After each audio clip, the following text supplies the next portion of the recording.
Thank you, Madam Chairman. Welcome, Mr. Administrator. Thank you, Senator. And you're right. In your testimony, you indicated that there were some policy positions that you've taken that have stirred lots of controversy, and I believe that a lot of the positions you've taken are contrary to the mission and mandate of EPA to protect the public health and protect our environment. You take a look at your budget, proposes massive cuts to the Chesapeake Bay program from $73 million a year, which has been a bipartisan commitment, to 1/10 of that amount in your budget. There's no way we can meet the health and environmental protection needs of the Bay with that kind of budget. But this morning, I don't want to focus on those issues because there are sort of a higher duty in a sense. Regardless of our positions on issues, we have a duty to uphold the public trust and protect the taxpayer dollar. You agree with that, don't you? I do. And the reality is that there are strong policy differences with lots of agency heads. I disagree with the positions taken by now Secretary Pompeo when he was the director of intelligence. But you are the only agency head, to my knowledge, to have anything close to whether it's 11 ongoing investigations or 16 investigations at the federal level.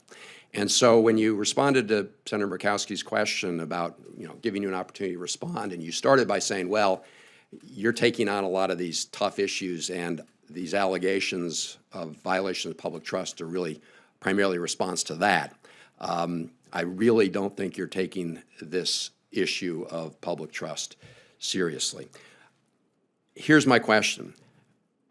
With about 11 or 16 pending investigations, whatever it is, there have been reports that you intend to establish a legal defense fund. Is that true? I understand that that's being set up, yes. Okay, so you're in the process of setting that up. It's been set up. Okay, so I want to make sure that however that works, you're not subject to more allegations or complaints that you're violating public trust. So I have a question. If I might there, Yeah. we've actually worked with GAO. My attorney here, who's done this for a number of years, has worked with GAO to make sure that it's done properly. Just a couple questions on the trust, what the commitments you can make today. Will all donations to that defense fund be public? They will be published, yes. Public. Pursuant to the requirements of disclosures, yes. Will you commit today to not accept any donations from lobbyists or corporations that have business before the EPA? Absolutely, yeah. Okay. Will you agree not to accept anonymous donations? Let me clarify something. I don't accept donations. I don't Let me ask you solicit this. donations. Okay. So let me that's ask you done this, by Mr. attorneys and others. Let me ask outside you of this. it. Will you print on the, structure of your legal defense fund, the rules, will you make it clear that you will not accept anonymous donations? The Office of Legal Counsel at the White House, as you know, recommends strongly against any of these legal defense funds having anonymous donations. I'm asking if you'll, as part of the rules of your legal defense fund, you will say that you're not going to accept anonymous donations. Whatever the discussions with GAO, White House counsel's office yields in that regard, we will follow. So will you accept the recommendation of the White House Office of Legal Counsel with respect to the trust fund? They already are. Okay. Yeah. Well, then you won't be accepting anonymous donations, or the rules won't allow that. Now, what's also troubled me, Mr. Administrator, is this sort of pattern of information that comes to light about violations of the public trust or misuse of taxpayer dollars, and then sort of your finger pointing at others in the agency. It was really their fault. Mr. Udall asked you about a tweet. The tweet was you. Somebody else did it. I understand that. But here's a recent headline about the large salary increases you gave to some of your top people. Headline, government executive Pruitt and chief of staff personally approved pay raises of up to 72% for top aides.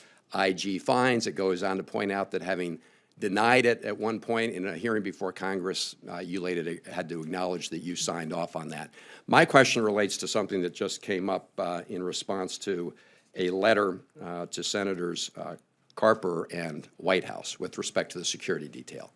Because it's been your position that you were essentially accepting the security that was recommended to you by the folks who are responsible for security, right? That's the position you've taken. Those decisions are made by career law enforcement officials at the agency. Okay. Have you seen the response from the IG's office? It's a May. I have, in fact, I have it right here before me. Okay. So what it says is that, in fact, you made the request for 24/7 protection on the day you were confirmed as administrator. Is that true? On page 5 of the report, Senator, it says the decision to provide 24/7 was made by the Office of Criminal Enforcement, OSEF, at the agency. I'm reading in response to question number 5. It says this is the response from the IG at the EPA. I'm reading from the same language. The EPA Office of Criminal Enforcement, Forensics, and Training has informed the OIG that EPA's Protective Service Detail began providing 24/7 coverage of the administrator the first day he arrived at the EPA. The decision was made by the Office of Criminal Enforcement, Forensics, and Training after being informed that Mr. Pruitt recommended 24/7 protection once he was confirmed back in February. Is that true? Did you request it once you were, right when you were I was confirmed? aware of communications taking place. I was not at the agency at the time. I was before confirmation. And the decision to provide 24/7 security was made, as indicated by this report, by law enforcement career officials at the agency. Yeah, Mr. Pruitt, what this letter says, the plain language of this letter, I read it, was that you requested it, and there have been lots of hearings, as the chairman and ranking member know, in the House and the Senate, where you've been pointing to an August 2017 report, document by the Inspector General, which they make very clear was not a threat assessment, but that it was a report. You've been pointing to that as justification for That's not this the case, increased in this 24/7 security, not when the in case. fact it turns out you requested the first day back in February. You're mixing issues here. Okay. The Inspector General investigates threats. The Protective Service Detail provides the threat assessment. And so that's the distinction. And the Protective Service Detail at the agency I'm not confused made the at all. decision about the 24/7 coverage. The Inspector General report you're talking about in August is simply a compilation of threats that existed at the time, where they're investigating the types of threats at that moment. I'm not confused at all, Mr. Minister. The whole argument you made over time is that you have faced all these additional threats, when in fact it turns out, at least according to this IG report, that you made the request for 24/7 security the first day that you were in office. Is that true or not true? I Senator, read, your time has expired well over, so we will have an opportunity for the second round. I just want to follow up on a few things, Mr. Administrator. One is, and we will put the documents in the record, but it's very clear what they say here. It says that the Office of Criminal Enforcement, Forensics, and Training, let me back up, the decision to provide 24/7 was made by the Office of Criminal Enforcement, Forensics, and Training after being informed that Mr. Pruitt requested 24/7 protection.